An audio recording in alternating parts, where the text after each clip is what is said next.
नमस्कार दोस्तों, the inspired me YouTube channel में आपका तहे दिल से बहुत बहुत स्वागत है। बहुत समय पहले की बात है, किसी नगरी में एक युवक रहा करता था। वह युवक बहुत ही शर्मीला था। वह इतना शर्मीला था, जब भी कोई नया व्यक्ति उसके पास आकर खड़ा होता तो वह उससे बात भी नहीं कर पाता था। यहाँ तक कि जिन्हें वह जानता पहचानता था, उनसे भी बात करने में उसे बहुत शर्म आया करती थी। वह उनसे भी बात नहीं कर पा सकता था और अपनी इस समस्या के कारण वह खुद ही बहुत परेशान रहा करता था, क्योंकि वह अपने जीवन में कुछ कर ही नहीं पा रहा था। धीरे धीरे समय बीतता गया और समय बीतने के साथ साथ उस युवक की शर्माने की आदत भी बढ़ती चली गई, जिसके कारण वह अत्यधिक उदास, चिंतित और परेशान रहता था। वह यह समझ नहीं आ रहा था कि वह अपनी इस समस्या से कैसे छुटकारा पाए। उसके घर वाले भी अब उसकी इस समस्या को लेकर बहुत चिंतित रहने लगे। वे सोचते थे इसका अब क्या होगा, यह अपने जीवन में कुछ कर पाएगा भी या नहीं। जब भी वह कहीं पर काम के लिए जाता तो लोग उसके इस सीधेपन का फायदा उठाते, उसे परेशान करते और वह इतना से चला जाता। इन्हीं सब कारणों की वजह से उसका मन किसी काम में नहीं लगता। वह हर काम को कुछ ही दिनों में छोड़ दिया करता था। उसके मन में बहुत कुछ चल रहा था,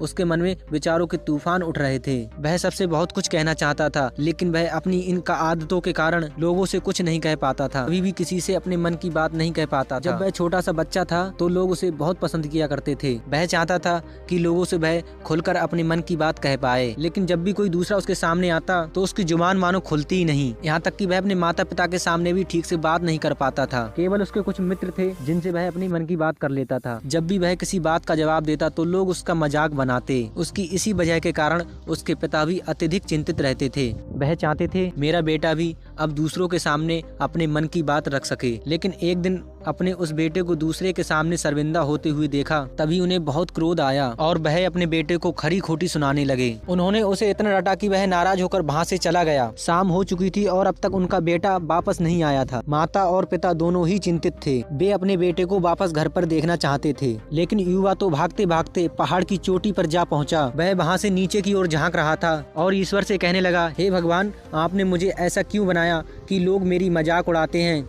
इस जिंदगी का क्या फायदा, अब मैं तेरे पास आ रहा हूँ। इतना कहकर जैसे ही वह युवक कूदने की तैयारी करता है, तभी पीछे से आवाज सुनाई देती है, बेटा जान देना तो बहुत आसान है, लेकिन इस जान को तुम वापस नहीं पा सकते। जैसे ही यह आवाज उसके कानों में पड़ी, पीछे मुड़कर देखने लगा। उसने जैसे ही पीछे देखा तो उसने पाया कि उसके पीछे एक बौद्ध भिक्षु खड़े हैं। उन्हें देखकर उसने अपने कदम पीछे कर लिए और चुपचाप खड़ा हो गया। अपनी वही आदत के कारण उनसे वह कुछ कह नहीं पाया। तभी वह बौद्ध भिक्षु उससे कहते हैं, बेटा क्या बात है, आखिर तुम यहाँ पर क्या कर रहे हो और तुम अपने इस जीवन को क्यों समाप्त करना चाहते हो। यह अनमोल जीवन बहुत कम लोगों को नसीब होता है और तुम्हें यह जीवन व्यर्थ लगता है। इस पर वह युवक कहता है, नहीं नहीं, ऐसा कुछ नहीं, मैं तो यहाँ पर बस खड़ा होकर देख रहा था। तभी महात्मा बुद्ध इस युवक से कहते हैं, बेटा मैं जानता हूँ कि तुम यहाँ पर क्या करने आए, तुम मुझसे कुछ नहीं छुपा सकते, लेकिन मैं चाहता हूँ कि तुम अपनी समस्या मुझे खुद बताओ, तभी मैं उसका समाधान तुम्हें बताऊंगा, वरना मैं कुछ नहीं कर सकूंगा। उन महात्मा बौद्ध की यह बात सुनकर वह युवक कहता है, नहीं नहीं, मैं ठीक हूँ, मैं सच कह रहा हूँ। ठीक है बेटा, यदि तुम नहीं चाहते कि मैं तुम्हारी मदद करूँ